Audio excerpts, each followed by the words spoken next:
But then we had these people called bondservants. That's what we read about in the New Testament.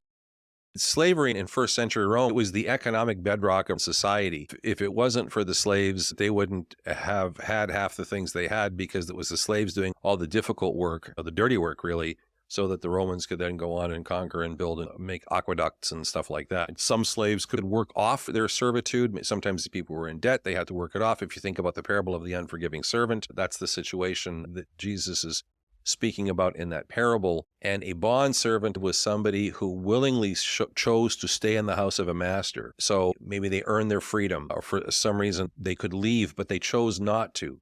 Now you think, well, why on earth would somebody want to do that rather than go free? What were they going to do, and where were they going to go? This was a nasty, merciless world. And it wasn't just, of course, the slave, but it was his family or her family, the children. If they had their freedom, they were homeless, they were destitute.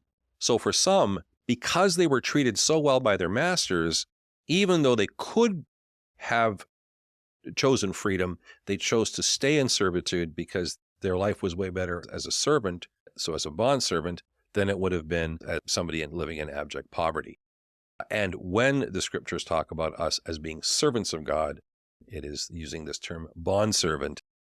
So somebody who willingly places ourselves under the authority, so let us commend ourselves and each other and our whole life to Christ, willingly does that, and specifically because of the grace and the kindness of the master.